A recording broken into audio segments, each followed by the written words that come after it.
What is up, my good people? Back again for another trailer breakdown. This time I'm breaking down episode 9. Episode 9, the penultimate episode. The episode before the finale. We are coming off of course, we lost our guy, Kelladis. Kelladis. We riding for you, baby. We gonna ride for you, Kelladis. Now, who's gonna step up to the challenge? Who's gonna ride for him? Is it gonna be his son, the hothead, the petulant child, man child Tarkon, or is it going to be the goddess of death, his little cuddle buddy? Is she going to step up to the plate? And I'm sure we'll find out the answer at the end of this episode. Who's going to take on, as I've said in the comments in the last video of the episode 8 review, that girl looks like Saxa, from Vengeance and War of the Dam on steroids. I mean, damn, she was sturdy. I mean, I wouldn't want to fight her, but let's see, guys. Let's not waste any more time. It's late here, and I wanted to get this done and get it out to you guys. So I put all the kids to sleep, and so I'm gonna try to get this out before I take my black ass to sleep. So without further ado, my good people, let's go ahead and let's get into it. Boy has lost his father. And I, the only man in this fucking house I call friend. Okay, so we got Kelladis coming back home. Of course, they're going to have his funeral rites. We get a conversation with Akelia, and it appears to be Chorus kind of explaining to her, the situation. And I'm guessing she wanted to be more... she wants to be more a part of the funeral stuff, and Tarkon ain't having that. And I think Chorus is trying to explain to her, like, here's the deal, man. He's not approachable. He just lost his father. And she's explaining what Kelladis meant to her. He was truly her only friend and, part-time lover, but truly a friend to her and showed her kindness than anybody else of the House of Ashur. So she's taking this hard as well, because with him gone, she really doesn't have anybody. I mean, Chorus will be neutral to her because he's the doctor. He has to be. And Ashur is like, hey, he's already pissed at her, even though some of it's not even her fault, but like, she's a commodity to him. So whether she lives today or dies the next, I mean, to him, it's nothing. He'll be able to move on. He'll find something else. So Kelladis really showed her some kindness. And so, yeah, she's hurt. All right, moving on. Pompey arrives in Capua to meet with Gabinius towards union with Viridia. Okay, so Pompey is in town, so news travels fast. He's here.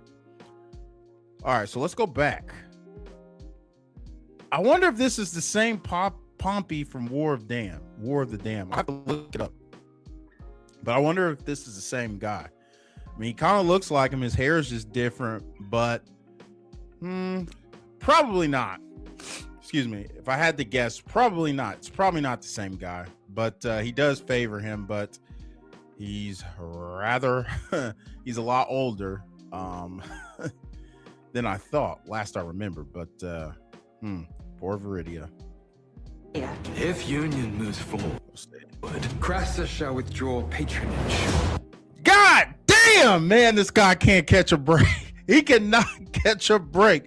So, all right. So last episode, because of, I guess you call it sage advice that he gave Gabinius, and what they were up against, Kasudia mentioned a marriage proposal. He's doing it.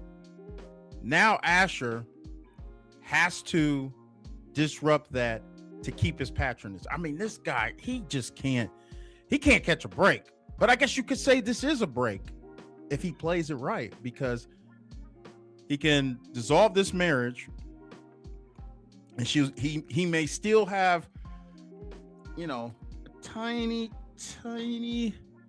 bit of chance of getting with Viridia. But I think an unfortunate chain of events would have to happen. Like Gabinius would have to be in the afterlife. Something might have to happen to Kasudia, and through Crassus's patronage and Caesar overwatching makes it happen for him.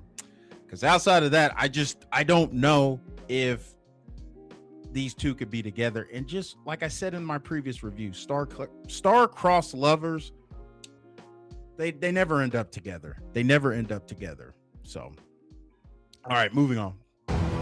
Relinquish title of champion and see my father avenged. Let this decide who is truly deserving of title. Gratitude or opportunity to see you fall.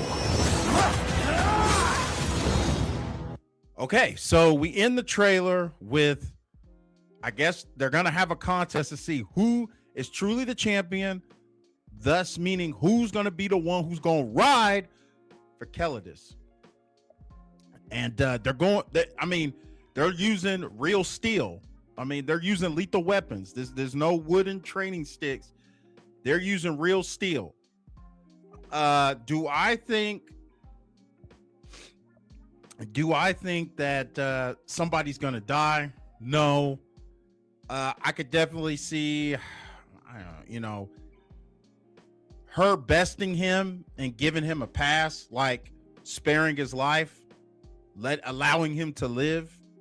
Because, I mean, he's whooped her ass the last, I guess you could say 3 times they squared off. If you count the incident in the hallway when he reopened her hand. I think Achillea is deserved to win. It's perfectly matched up. Female versus female. Ebony versus Ivory. I'm just playing, y'all, but you know what? The Ebony and Ivory. If you guys don't know me, I kid. I kid. Okay, I kid. I play around. But she's been on ice, so we need her back in the Primus. She has to go in the Primus, this time. So I think she's gonna ultimately defeat Tarkon, spare his life. She's gonna take on the other gladiatrix, whoop her ass, and we're gonna go into season 2. I think somebody in the comments said season 2 is a go. I haven't seen anything on that. I'm gonna have to look it up. I'm gonna have to look it up or whatever. I'm hoping we get a season 2. What my hope is I'm trying my best. I'm working on ways to line up. I just want to interview somebody from the cast. So I'm doing everything I can to do that. Like I said, guys, get in the comments if you have any suggestions or way that you like, hey P, you should try this or this or that and the other. I'm all ears, because I gotta get somebody on here. Because I'm out here, like I said it before, I'm out here doing the Lord's work for this show. So I should be able to holler at somebody on there. So I mean, if I could talk to somebody, I'm like, who? Of course I'd want to talk to Achillea, but I also would like to talk to Nick Terabay. Also Viridia. I love to talk to that actress.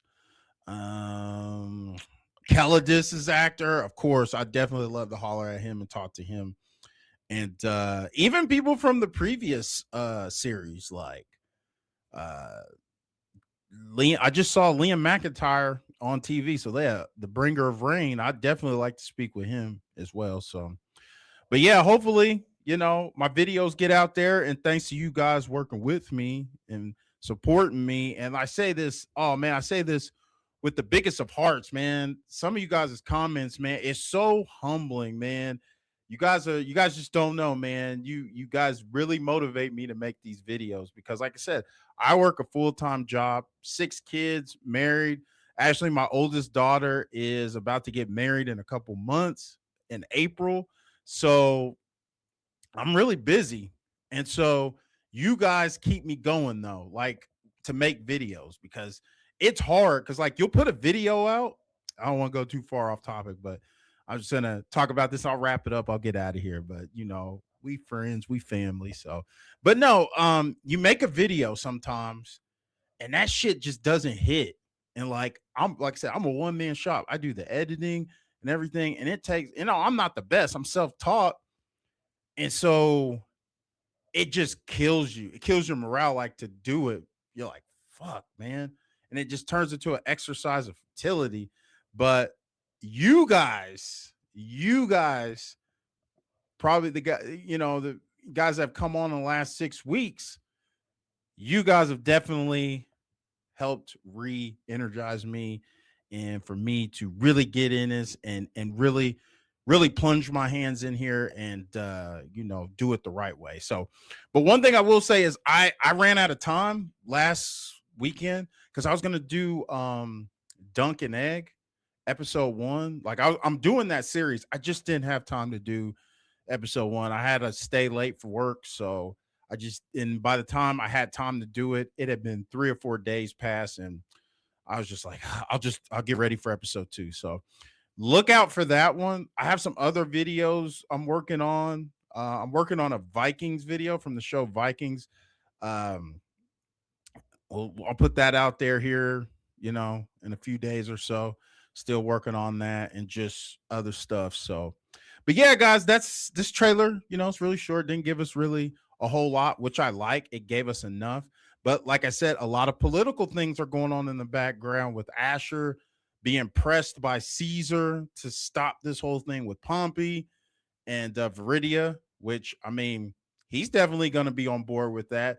But how he does it is going to be the key. Like, how's he going to pull this off? Ashur does have a silver tongue. It's got him to where he is. Does he have one more trick up his sleeve to sway Gabinius to his side? Because the last Gabinius left him, he kind of was, looking down at him like,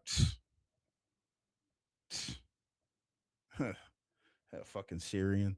That's how he was giving, that's the vibe I was getting. So as him and Cornelia were walking out of there. So, well, guys, that's all I got. I'm gonna try to edit this and get this out immediately so you guys can check it out. So with that being said, guys, like I always say, if it's for 1 minute, 5 minutes, or the whole damn video, I appreciate you taking time out of your day to view my content. If you haven't already, please hit that subscribe, smash the like, get in the comments. Guys, we're almost there. We're getting so close. 1K at the end of the month. It's in our grasp. We're almost there. So keep sharing the video, keep spreading the word, keep hitting the like button, keep getting in a comment. It puts the channel in the algorithm. We can bring more people in and join the team. So with that being said, everybody, it's your boy P signing off. And guys, I'll see you in the next video. Take it easy.